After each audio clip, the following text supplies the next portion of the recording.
Man's a Musa, ballin' to the future, $1 million mouthpiece in this bitch. Started off curbside, early in the morning, young nigga had dreams to be rich. Money falling on my side, cop chain wide, till my bank account look like human being. Buffet, all you can eat and take.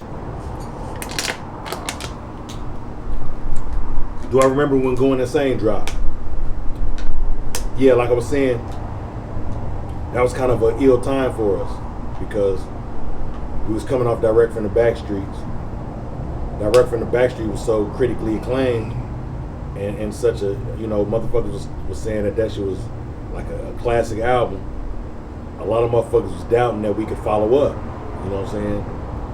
It was the question. We used to do interviews and motherfuckers used to ask us, well, how are you guys gonna follow up an album like Direct from the Backstreet? And plus at the same time, we was having kids at the time.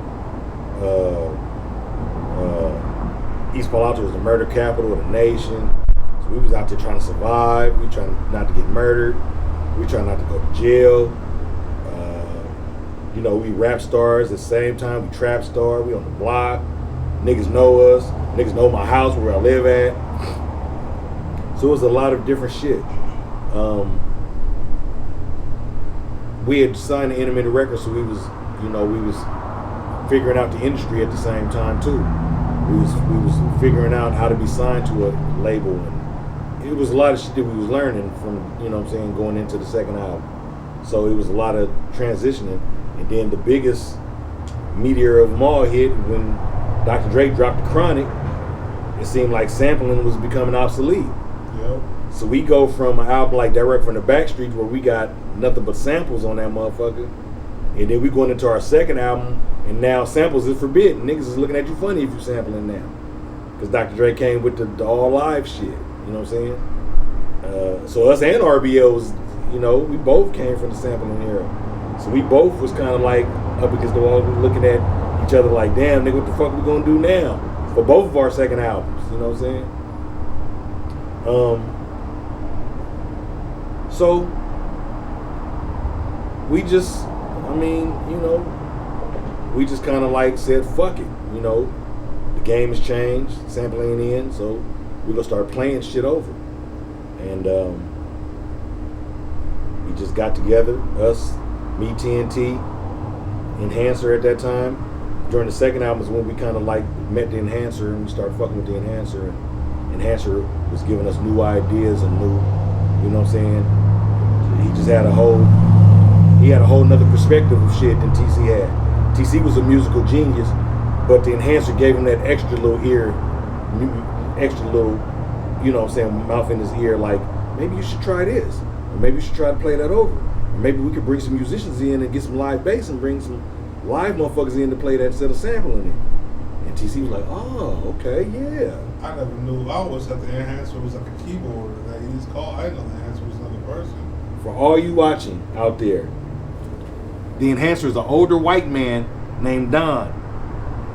The funkiest motherfucker you ever meet in your life. The funkiest white man you ever meet in your life. I don't know where TC met the Enhancer at.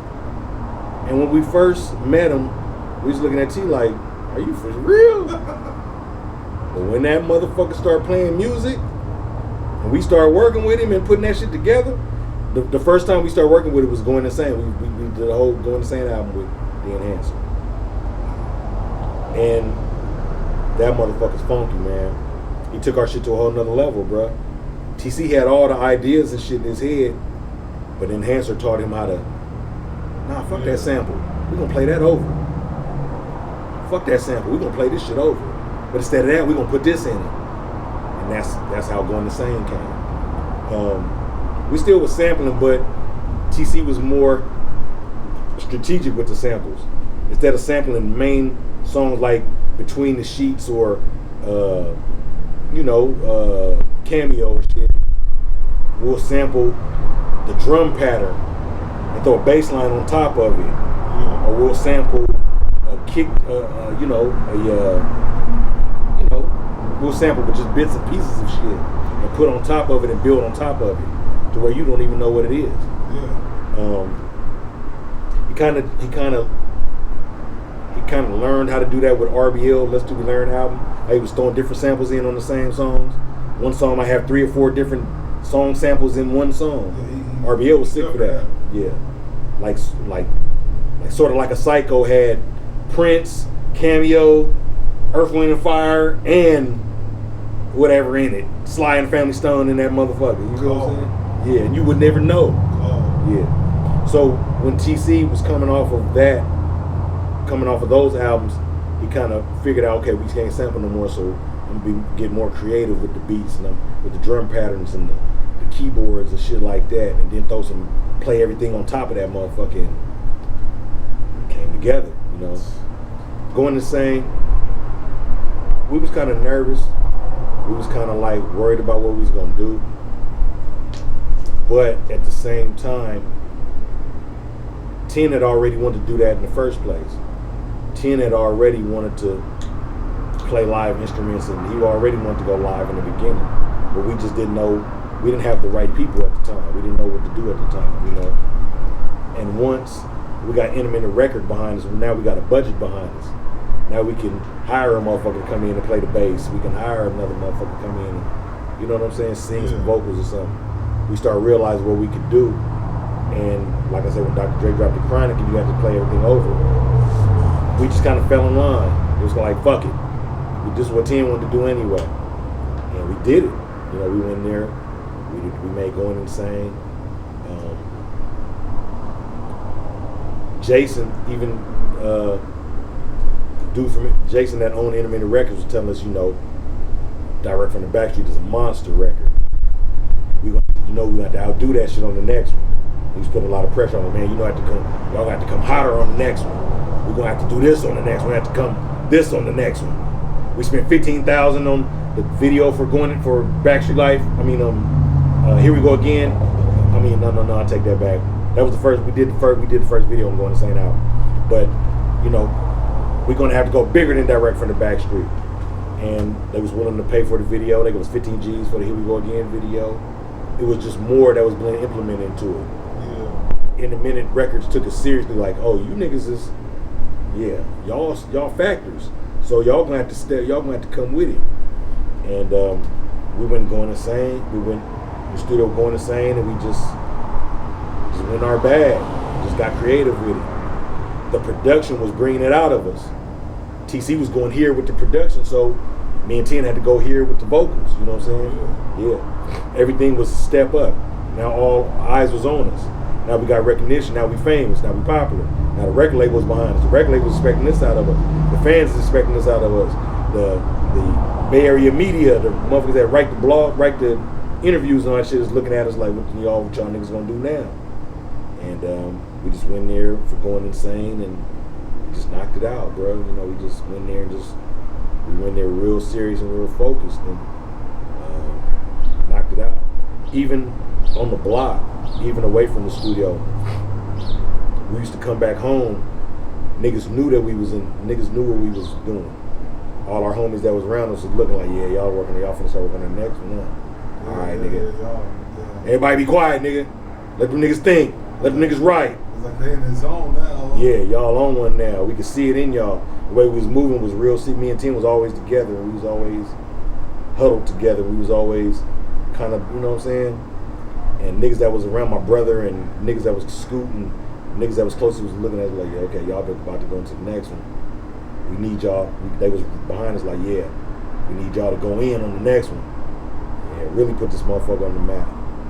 And yeah, it was just like everybody was with us, bro. Everybody was with us.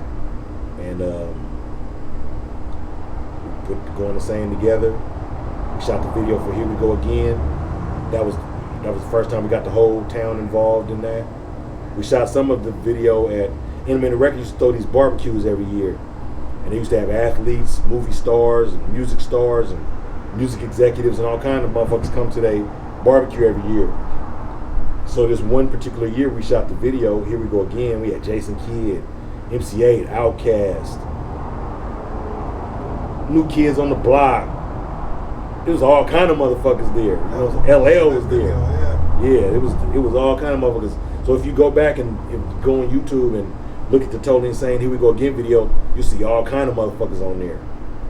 You see hella motherfuckers on there that you go, oh shit. Oh, Outkast on that motherfucker. Oh shit. Everybody in that video. Yeah. When the record dropped, we debuted on the Billboard chart. I think when it came out, we was like number 20 something on the Billboard chart. That chart, yeah. So it was bigger. Goin Insane was bigger, you know what I'm saying, than Direct from the Backstreet. Even coming out the gate, it was bigger. You know what I'm saying? The expectations for it was bigger. Everybody was waiting like, They were waiting. oh, what this finna be? They already had their copy bought. They already had their copy bought. That's when pre-orders came out. Yeah. So it was good. It was a good time for us, good and bad. Because like I say, we was these rap stars, and we was doing all that. We was on the Billboard, and we was doing all this shooting videos. But we was in these Palo Alto nigga, watching out for niggas riding by and they trying to shoot at us and shit. Pretty much. Yeah. So it was kind of like a double-edged sword, but it was a good year for us. That shit, it's bigger, you know. Goin Insane is bigger than Direct from the Backstreets, you know what I'm saying? I know a lot of motherfuckers like Direct from the Backstreets, and a lot of motherfuckers say Direct from the Backstreets is their favorite album, and that's our best shit, or whatever they may say, but no. Goin Insane is bigger than that. It's Backstreet Life. Yeah. Backstreet Life is bigger than Goin Insane. Yeah, y'all just kept on, every record was better, you know, Yeah. but everybody got their own favorites. Yeah, and so. it kept climbing, yeah. So Goin Insane, it was just like, we just experimenting with shit. We just trying shit. We just trying to outdo Direct from the Backstreet. That was the goal. Let's outdo Direct from the Backstreet. Let's give them some new shit. Let's give them some gimmicks. The Bad Hand was a gimmick. That was my shit. I just put that out there just for a gimmick. I'll tell you one thing, bitch. Yeah.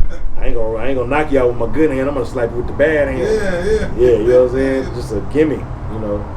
And it took off. The Bad Hand took off. Yeah. Goin Insane, the song itself. We was in the studio, man, and Dre Dog happened to be in the studio, and TC put the beat on, and nigga, we just went in on one. You know what I'm saying? And that became the title track, Goin Insane. That's the shit too. Yeah. We started doing shows and going on the road, and we had noticed with Goin Insane that the crowd was getting more diverse. It was more white people, and Mexicans, and Asians, and you know what I'm saying. From Direct from the Backstreet, there was a lot of blacks and a lot of motherfuckers that was in on the sound that liked the samples and liked the soul music that we were sampling. On Goin Insane, it was a different audience. It was other motherfuckers that was come to the plate now that we wasn't experiencing before. You know what I'm saying? And Goin Insane was just a whole nother experience, bro. You know, everything was bigger. Everything got bigger. Everything was better. Everything was, you know, the record label was catering to us. We was going on tours. We was doing shows. We was doing, you know, the record label was behind us like, yeah, y'all niggas, yeah, you know.